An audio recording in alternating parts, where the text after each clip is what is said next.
Hello, everyone, and thank you for joining us on the Fully Managed podcast. Thank you, Young, so much for joining me today. I really appreciate it. Thanks for having me. Excited to be here.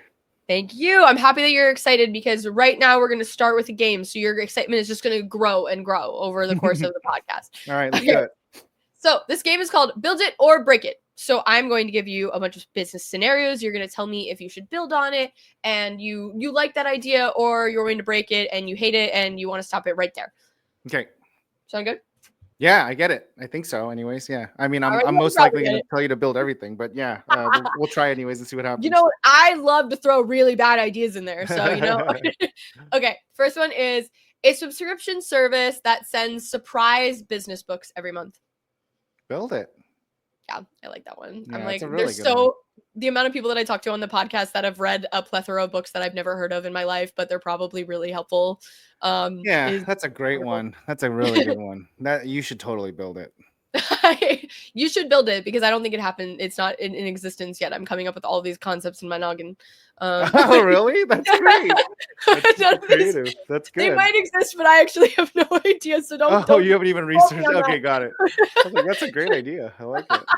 I mean, I'd subscribe if it was. You can take it. Go right ahead. I didn't, unless it already exists, then don't get me in trouble. Okay.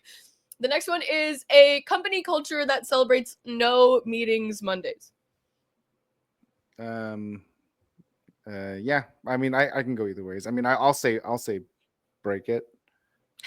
Yeah. I think having those kind of rules is symptomatic of a deeper problem of operations.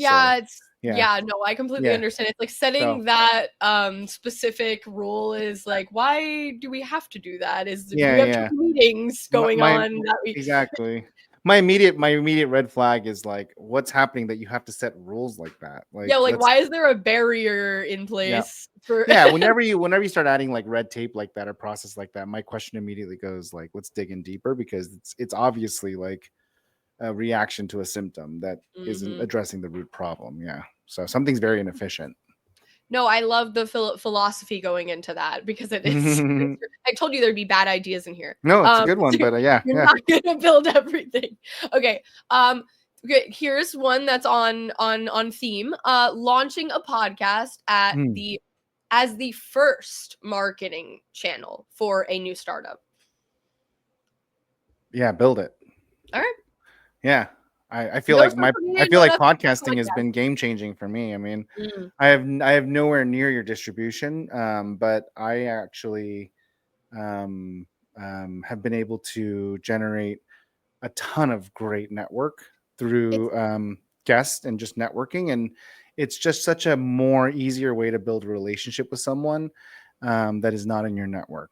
And it's just way more casual. It's way more fun. It's kind of, there's like reciprocal ROI. It's really nice. Yeah. No, it is really an incredible opportunity to be able to meet people and talk to them about what they're passionate about, because I feel like, cold emailing, cold anything is very difficult, and offering an offer like a podcast, being able to get in the face of someone is like a great way. You're offering them something that's so fun and a good brain break in their day, but it still counts as a meeting. So, they're happy to. Yeah, totally.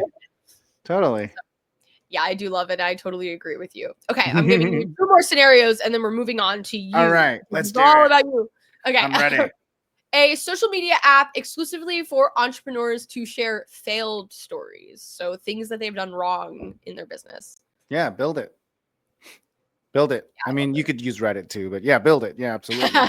No, those are my favorite things to hear. Like, people are always like, are you okay if I tell something that's like not a success story? I'm like, those are better. Those are like, we learn from those. The failure stories are important. Totally. And there's more of them. No one really shares it, so I guess there's not more of them, but technically there's more of them. There's not enough people sharing it. So yeah. No, exactly. Yeah. Oh, okay. Last one. And this one is also on theme because girl dad show. Okay. Letting your kids co-sign on your next business idea. Yeah. I mean, I don't know about co-signing because I have no credit, but I'm assuming you mean co-own, like putting them on the ownership. Partner, yeah, absolutely build it. Yep. Absolutely build it. Yeah. Yeah, as long as they're not like a nepo baby kind of type that's never gonna work on anything, I think that it's really great to be able to have, you know, like your family involved in what you do. Totally. I mean, I think that that's one of the things that you can do if you're a business builder, and you can, you know, obviously teach them good values, like you said, like, you know, so they don't end up becoming, you know, take it for granted or become terrible humans. But yeah, I mean, I think it's really smart if you can give them any advantage. I mean, the world's hard enough. So Exactly. I mean, it's yeah, really nice to be able to help out in the ways that you can. I think that's what, you know, every good parent kind of wants to set their kids up for success in some way or shape or form. So if they're that's right. something that they're interested in and they like, then why not? I love it. You're so thoughtful. Are you a parent? I know. I just Okay, have I'm like, because you look really very, young, if you don't mind me saying so. I'm like, why are I have, you? I have very good parents and I have 4 of them. So there's Yeah, a yeah. lot of parenting to go Got around. it, got it. So you're speaking on behest of them. Got it. Yes. Okay, very good. Okay, so thank you for participating in my game. You did a great job. Oh, Very thank you. I feel like so I just won something. That's you awesome. did. You just won the game, I guess. I don't know It's what all the all right. Off to a good start. I love that you're a giggler like me. Okay, this is perfect because I feel like I laugh way too much in my podcast sometimes, which is, you know, No, got a sign of a good good. energy. Good energy. Yeah. Well, so speaking of you and being a giggler, would you tell me a little bit about? So I've done exploring and research on you, Hmm. having participated with collaborations before, with Penji and all, and you have several entrepreneurial ventures that you're kind of involved with, and a lot of them have to do with helping business owners run their businesses better and also their lives more efficiently. So I was wondering, was there a point ever in your own journey where you realized that things weren't balanced or that you weren't doing things in the best way, and like are these ventures afterwards a reason like why you're interested in doing those things for other people? Yes and no. I mean, I think the answer is a little bit complicated because I essentially became a parent and I just wanted more time with my kids, and I wanted to be able to have more freedom, which cost money. And I also simultaneously like love working. Like I'm very happy with working, and I'm not one of those people that will be happy just sitting on a couch or retiring early. Like I like having projects and things to do. And one of my favorite passions is making money in business. And so it's just like two new loves of my life. And so Oh, I just had to figure out a way to coalesce the two together. And one of the things that I learned how to do was basically help other business owners with the skills that I had learned. And that was through consulting because it was the fastest way for me to control my hourly rate so that I could work less to spend more time with my kids. And then this is where it gets really long, so I'll try to keep it short. But no, it's through the okay. pro- I love a good story.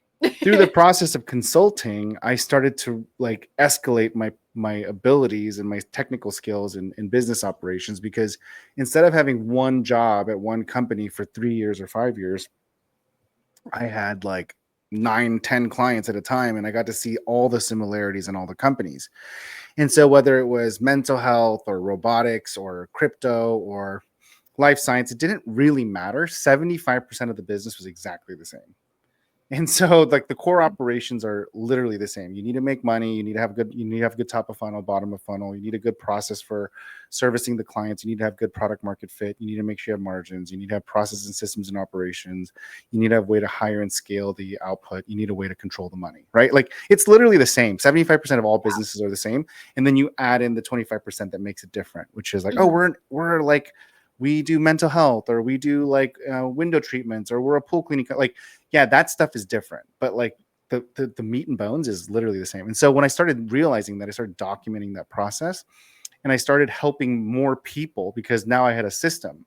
And so because I could help more people at scale because I had a system, it made me make more money for less time. You know what I mean? Because I was just kind of using them all to do that. It's just like, you could do the 25%, I'll do the 75%. That's the same. Yeah. And so then I started making a ton of people rich. Like I helped a bunch of small business owners get a ton of money and ton of revenue. And then I'm like, why am I making all these other people rich? This system works. I make And myself so rich. that's right. So I should make myself rich. And so so over the last 4 years, I've been building businesses myself, and that's why I own 13 businesses. That's incredible. It's I think you okay. might. Yeah. Mm. I mean, unless people aren't being transparent with me, you might be the one that my first podcast guest that has owned 13 businesses or more than 10, maybe. But Oh, that's really cool. really? Yeah, but Yeah. I I don't. mean, yeah, it's interesting. Yeah, that's interesting thought to even have, right? But I think that the goal for me is to own 20 that do $1 million each, because my thesis is that the average service business does 15% profit, right? So Mhm. statistically speaking, it'll do 15%. There's businesses that have higher profit margins, some less, but the average is 15. And so if you think about $1 million, it's $150,000 a year. You hire a GM for 120, that's like $30,000 in free cash flow. $30,000, or I mean even 25 to play it safe, multiplied by 10, it's a good amount of money. And then you multiply that by 20, it's like more money than the. That's incredible. Yeah, exactly. And so the goal is, can I get it to 20? And then the idea is, how much money do you really need? Because eventually some of these businesses will die, because technology will come up and all these other things. And so even if half of them die, I'll still have 10. And that's essentially how I create my financial freedom to go hang out with my girls more. Oh, that's really That's sweet. that's literally the whole plan. That's the I, whole thing in the nutshell. Yeah. I love the mentality of having more businesses in case some fail, because it's kind of like the mentality of like what our turtles do, where they have like a bunch of kids in case a bunch of them die, so that they're guaranteed to have some survive. It's kind of like Totally. I mean, it'd be almost silly for you to think that all of them would succeed. So yeah, in like my that's opinion, yeah, it's because like, hard. I mean, look at like the trends over the last 100 years. Even like all these titans of industry that people are like, that business is never going to go under. Mhm. Maybe it's 40 years they go under. Maybe it's 10 years they will go under. Like, there's just cycles of innovation and movement in the macro markets that, there's not that many companies that'll just be forever. Yeah. And it's just the way it goes. And so, secondly, I'm not trying to scale to these large conglomerates, and so I'm not looking to be at that point. So I can't assume that everyone's going to like want to grow the business like I do, because I don't know Mhm. if anyone's ever going to care unless they're an owner. And so I expecting them to fail is kind of, I think, logical. And then for whatever it's worth, I mean, it's not like I only did 13 businesses. I did like over 25, and I just happened to have succeeded in 13 right now. 13. Yeah, exactly. That's right. Like, I failed way more businesses than I've succeeded, And so I But just want that's to be good. very See, we clear. said learning from failures is good. Exactly. Absolutely, absolutely. I mean, my ratio of success and failure is better than the American average for small business ownership, but it's definitely painful because I'm not a private equity fund. I'm not independently wealthy. I don't have a family office. I'm literally making the money and then building the business with my own money, and I'm losing like 50% of the time. So it's a torturous process, but I want it. I want it bad enough. Yeah, and I So think that's kind of what it's about to be successful. Honestly, you need to want it bad enough, or mhm. else those failures will kind of, um, set a trend. I mean, if you're complicit with, just failure or not being able to grow from those failures, then it's going to be something that will continue to happen. So it's good to be able to adjust and move forward. Yeah, I think you're right. Yeah, it definitely is. If you're interviewing business owners on repeat in this show, then you probably know that that is the case. But I will say at scale, just from anecdotally, like the failures are actually where you learn how to operationalize and make Mhm. successes. It's not actually being successful. I mean, my first business when I was 18 was wildly successful. I mean, it didn't teach me anything. It just taught me that I was lucky as hell. I was at the right place Really. at the right time. Yeah, I was 18 years old, and I thought I was the world's greatest entrepreneur. They And then I all do when they're successful at that age. I mean, yeah, you don't have totally. I mean, my first business, I was 18. I'm like, boom, I'm gonna start a restaurant. We made 3 million our first year. And I was like, geez Louise, I'm the world's greatest entrepreneur. I'm amazing. And then 2 years later, we sold it. I was literally like the king cheese. And I was just like, man, I'm so cool. I'm so awesome. I'm invincible. And I proceeded to fail 5 businesses, like back to back to back to back to back, and I just lost that is every the single learning dollar. moment. Every single dollar I made, I lost, because the reality is I had no hard skills. I had no technical skills. I had no hard skills. I had nothing of value. I was just super lucky. I was at the right time at the right place, and no technical skills. And so, yeah, you learn a lot from those things. Yeah, it always makes me think of Kitchen Nightmares. I don't know if I've heard of it. Yeah. But it's basically Gordon Ramsay goes to a restaurant and he finds all the things wrong with it and he yells at the people and then he like helps them. And I think I've seen clips of it. Yeah. Yeah. Sometimes it's good afterwards. Sometimes they shut down within the next year. It's a whole thing. But I always think about that because there's so many people that go into that, like, you know, they really want to start a restaurant because it's been their dream, but they know nothing about starting a restaurant. And so they do, and it's successful for maybe like some amount of years, and then it's not because they never learned practical skills to like keep the thing running. And I think that is, you learn from your failures, and sometimes you really don't learn from your failures. And I think that it's a choice to learn from them, if that makes sense. That is true. That is true. And then just to be more specific, which I know you're trying to get to the philosophical side of it, but for anybody listening that wants to start a business, like, try your best not to start with a restaurant. Like, make your first business something that actually makes money easier. It's literally like the hardest business to make money with. Like, do it as your third or fourth business. Like, don't start with that. Like, I mean, you could do whatever you want. It's your life and your money. But my recommendation is, like, when people ask me all the time, like, hey, you start a lot of businesses, like, I'm thinking about this restaurant. My response is always like, do you not like money? Do the restaurant. Yeah. Like, do you like hate money? Because that's like the worst idea ever. Like, go do something that's like lucrative. Like, there's so many easier businesses to make money. And then once you have that stability of cash flow, then go start a restaurant so you can afford to lose money. I think of a restaurant like a pool. Like, pools only like downgrade your property value unless it's an above ground pool, because it's so much maintenance for people to have to, like, you just throw money at a pool. So you also just throw money at a restaurant. Like, I mean, there's no yucking the yums of the people who have great restaurant ideas. How are you so wise? It's so amazing that you know that, because I think most people think of their pool as an asset, and it's not an asset. It's such a liability. People hate pools. So I own a pool cleaning company. I don't know if you know that. Did you know that I own yeah, I own a pool cleaning company. It's one of my biggest businesses. I mean, we'll do $4.5 million this year in revenue. Yeah, I started from scratch 3 years ago. Yeah. From $0 to 4.5. Do you have a special interest in pools, or did you just see that this was a lucrative business idea? Yeah, it's just a good business idea, right? Double-digit CAGR. Yeah, double-digit CAGR growth year over year. It has subscription revenue, so the enterprise value is high, and not a lot of competition. Very fragmented industry, no regulation, very low barrier to entry. I mean, there's a lot of components to it that just made a lot of sense. But just the fact that there's double-digit CAGRs should be enough for most people to want to look at it. I mean, because it's one of those situations where you don't have to do much, and the customers come to you. So. That's so interesting. So you should look for industries that, that's what I was kind of alluding to with the restaurant thing. It's like don't do that as your first, don't do your passion as your first business. Do what you're good at that's going to make you a lot of money as your first couple. And then once you make money, then you can do your passion, because trying to match your skills with what the customers want, with what you're passionate about, like mixing all of that for your first business is like way too much. It's way too costly. Yeah, exactly. Yeah, if you have a really good... Oh, sorry. I was saying for your first business, just do what's going to pay you the most. And then once you have stable cash flow, then go do something that you love.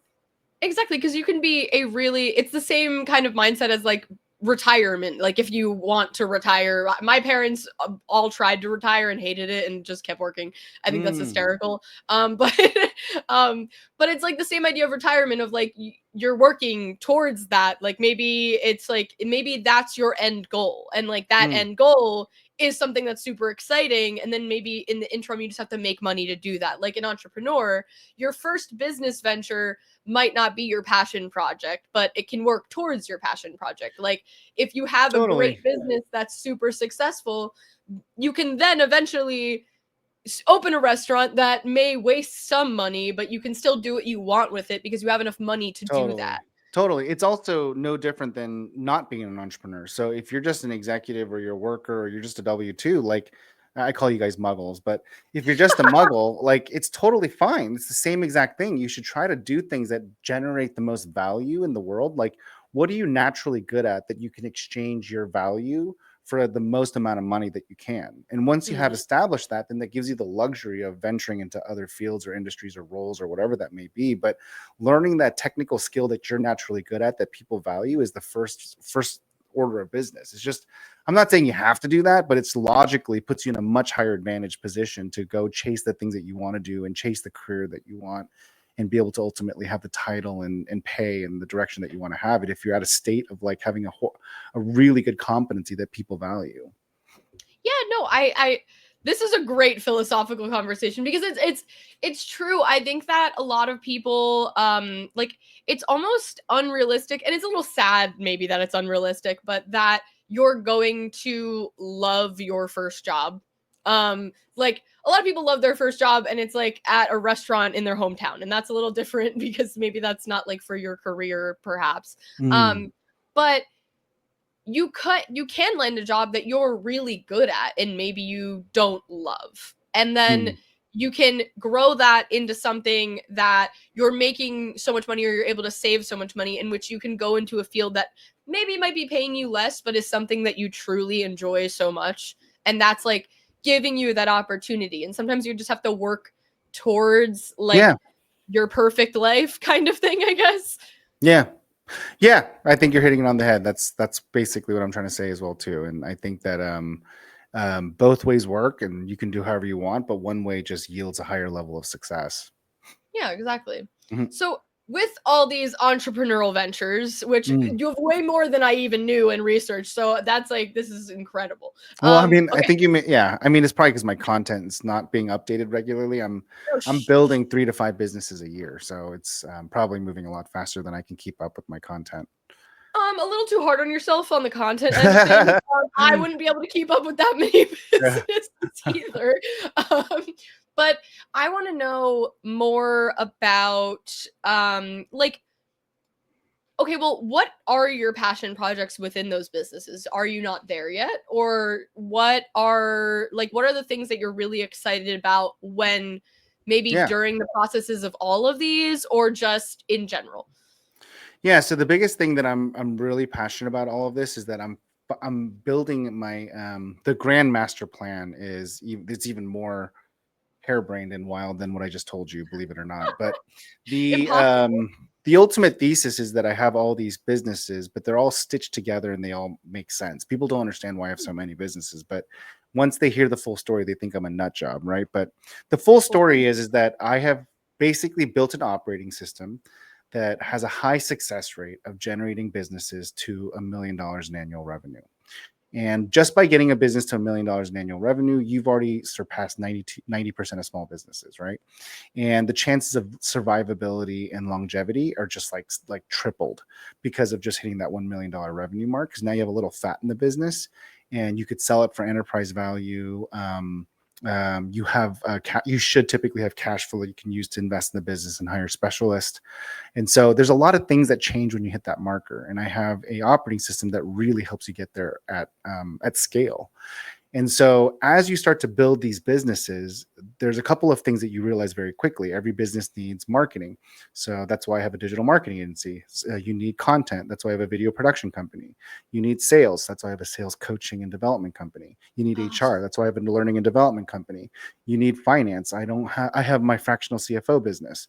And so there's all of these things that you need. So essentially, I've been building these individual silos and making them profitable. But the end goal is that as they all start to offshoot cash flow, which is starting to happen this year, they'll start pumping enough cash where I could find entrepreneurs that are really great and I love them. And I'm like, hey, you seem like a function expert. You also seem like you have a chip on your shoulder. Those are the 2 things that I look for. I think this business is worth X, I think it could be a couple $1 million in revenue in the next 5 years. I think it'll take about $200,000. And depending on how much salary you need, I'll give you 60 to 30% of the company and money to start it. And then I give them money and then I drop them into the gauntlet. I put them into my small business coaching system.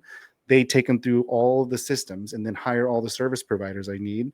And they become $1 million business without me. So it's my own incubator. And that's the ultimate dream and goal. Yeah. This is a genius. This is like, I don't know if it's genius, but I mean, it's only genius if I work. So you got to interview me again next year, and then that's true. I'm an insane person until I actually pull it off, and then if I pull it off, then I'm a genius. But next year, I'm pretty close to pulling it off. So next year should be ready to go. So the random businesses that are not part of the ecosystem are tests. So when I first had a marketing and business, I had a couple of these elements, and I ran Blue Ocean through it, my pool cleaning company. And then through that process, we made $1 million our first year in annual revenue. And but I learned a ton about the missing gaps. So then I filled in the gaps with new businesses that fit, you know. So then I had another version 2 of the ecosystem. And then I dropped a tattoo cosmetics company, Rebel June, in there. And that's running through the system. And then I learned a ton about what's missing in the incubator. And so there's a couple of random businesses that don't really fit into the business ecosystem. Yeah, it was like that one sounded random in comparison to the other ones. Totally. I mean, I'm building a gym in Redwood City, right? Like a wellness center and gym. This. So, but like, again, that doesn't have anything to do with business building, but I need to test the gauntlet. So like, I'm testing my incubator by having these random businesses that I go through the thing. So theoretically, it all makes sense if you hear the story on why there's 13 businesses and why there's ones that are in this ecosystem that help other businesses grow, and then why there's random ones that don't fit into the business building ecosystem. But those are just tests to test the business building incubator. Does that make sense? No, this is genuinely such a good idea. I'm actually like floored at this, like the whole concept of this. Especially, it's funny because it makes me think of like a legal version of the thing that rich people do, where they're like, oh, okay, like I'm gonna say, like I'm gonna open this space business and say that, oh, a plane crashed and this is why I'm putting money into my other business and blah blah blah. But you're actually doing it in a way that makes sense and it's totally legal. I don't even know what you're talking about. The rich people in the airplanes and spaces. What are you even talking about? There's a phrase that describes what it is. I can't remember. Are you talking about like tax shelters? Because like I have no idea what rich people you're talking to that have spaces and crashing airplanes. It's tax evasion, okay? Because it's not tax. It sounds like tax mitigation, not evasion. Tax mitigation. But I definitely don't recommend crashing planes for tax mitigation purposes. I have no idea what you're talking about, but I'm like dying of curiosity of what rich people you're hanging out with and talking to. Oh my gosh. Good Lord. This is so funny. Okay. I will explain better my concept better. And this is not if you're doing it in the proper way, in which is just lucrative and makes sense, but in the improper way, you know, okay, rich person opens a business, right? Yeah. This business is making money in which is put into this other business, but they are avoiding paying certain things because they're using one business to cover up the other businesses. You know what I'm saying? Yeah. But you're using legal, by the way. Concept that, well, yeah. Just so you know, that is legal, by the way. Yeah. Just make sure you C Corp and talk to a tax professional. But yes, actually, that's absolutely legal. you should. The IRS will get you. But what you're doing is like, what?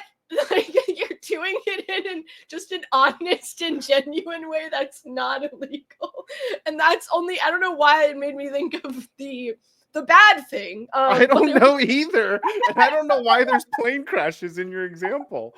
But that is all. What you just said is actually strictly legal. If you C Corp it, you have a C Corp that owns a bunch of C Corps, you can use the profits and losses against either one of those to mitigate the other. So just so you know, that is actually legal. So please don't judge your rich friend that told you this. No, that's not. I'm still explaining it poorly. There is something. Okay, don't say it on the podcast. I don't want to know. You're not doing anything illegal. I'll find out what the name of this is. Okay, please. Yeah, because I'm like, I pay my taxes, so I'm fine, I think. I mean, yeah, you're fine. You're fine. If anything, it just made me think of this concept because it's like, okay, everyone in theory could be doing this and not being a bad person. And you're being a good person by reporting everything and also putting it's just smart. Well, It's for just me, a it's more really just about lucrative. for me, it's more just about like not having to be in the business. So if you don't want to be in the business, it's just easier to have clean books, right? And like when you have one business, it's good to do tax mitigation strategies because you can like, take advantage of all the laws that are available for business owners. And it's completely legal. It's all on the IRS website.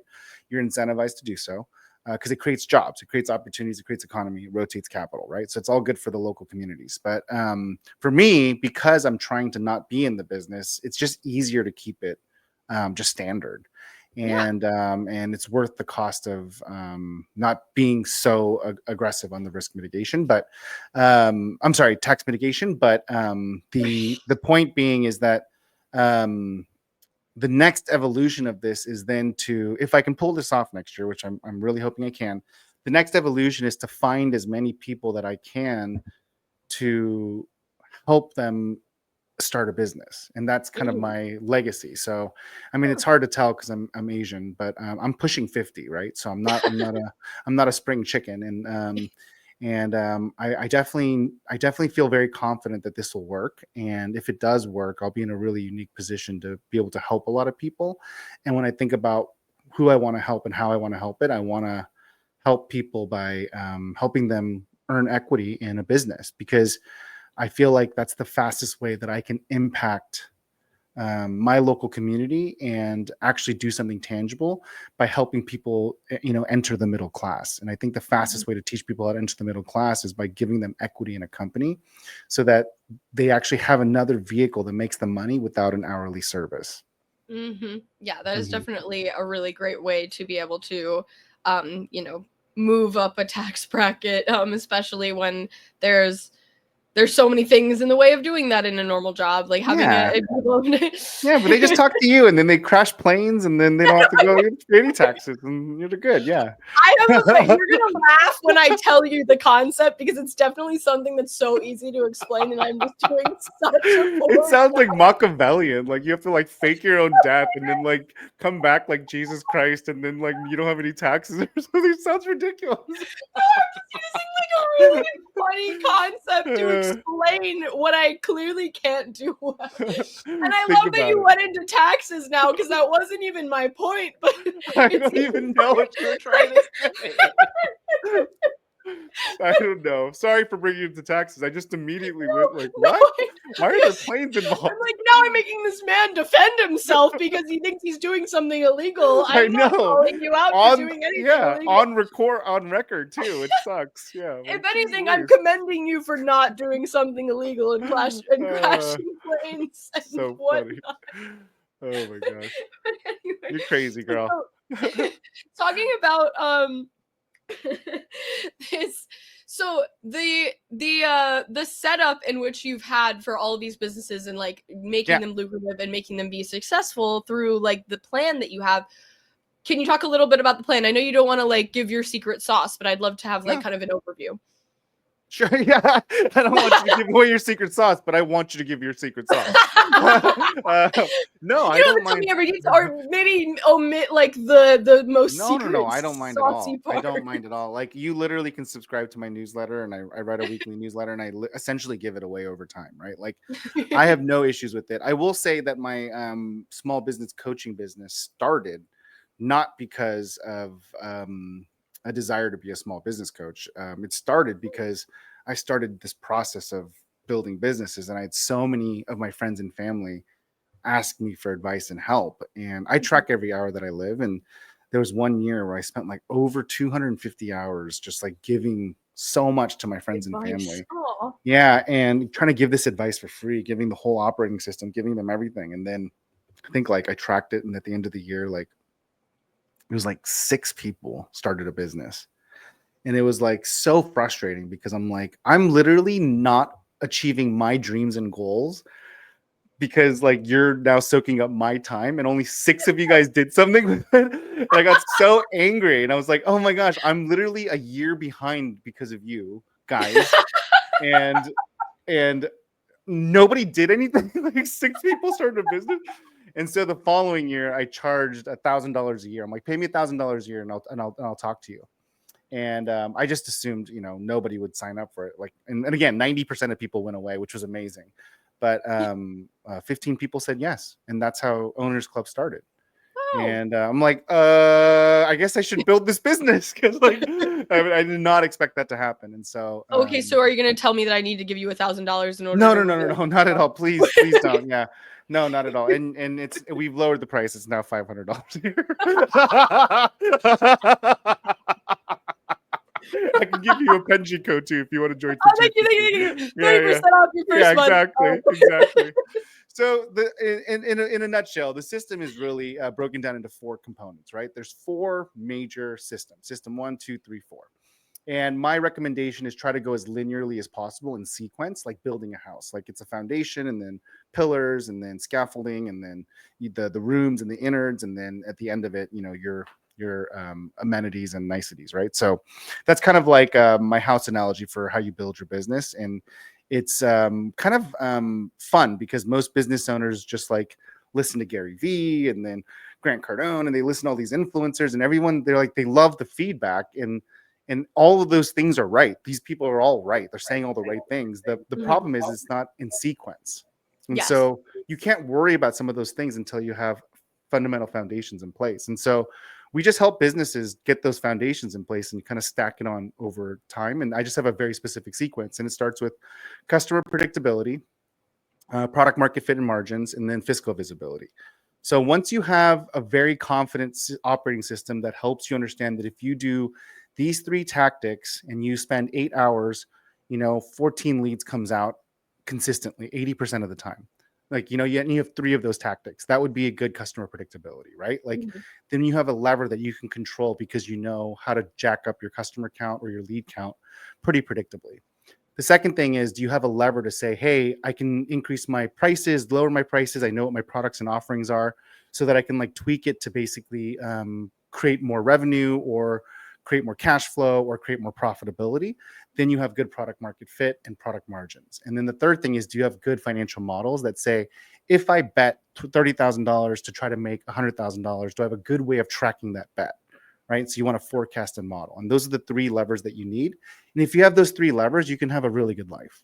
And this is how we make $1 million businesses, right? So once you get to $1 million, you start to realize, by this point, most businesses need to hire 2 or 3 people, but some businesses could do that by themselves as a solopreneur. And then they'll start to get to the point where, hey, I kind of want to scale this. Great. Then we go to system 2. And then that's all around how to hire and scale and operationalize people to do more of what you do.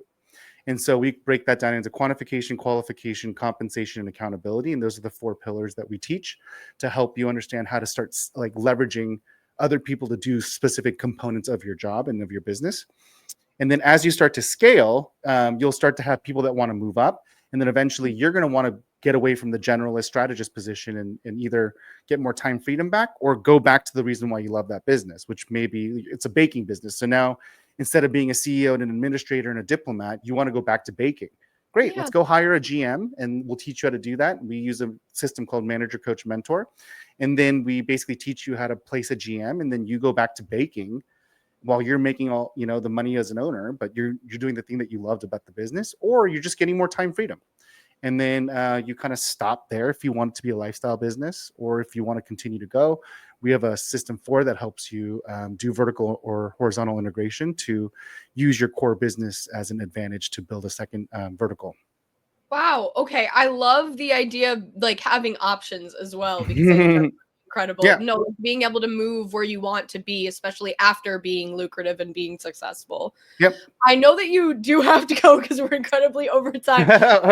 Thank you for monitoring. Revealing your secret sauce at the very last moment, because it's like the icing on the cake for all of the audience members. Absolutely, it's not that secret. I mean, it's there's nothing secret about it. I'm happy to share it. I've been trying to share it, and I just haven't found a way to get people to actually use it, which is what really my problem is right now. And so I'm happy to share it. Thank you for asking me, and thank you for letting me share it. And if you want to learn more about it, you just go to owners.club.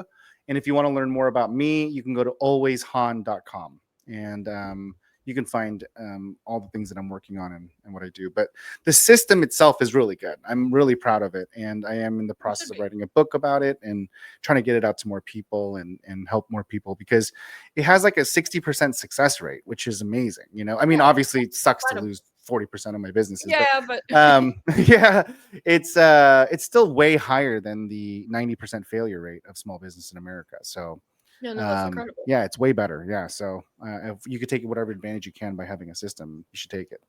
Everyone take advantage and check out those links in the description. Thank you so much again, Young, so much for having this conversation with me. This was a blast. I want to let you go. Thank you everyone so much for listening. This was like, I've never cracked up more on a podcast. Thank you so much. Again, I'm going to look up that phrase so that so that you'll laugh even harder, because it was definitely something so simple. Thank you everyone again. Thank you, Young, for joining me. Have a lovely day, everyone.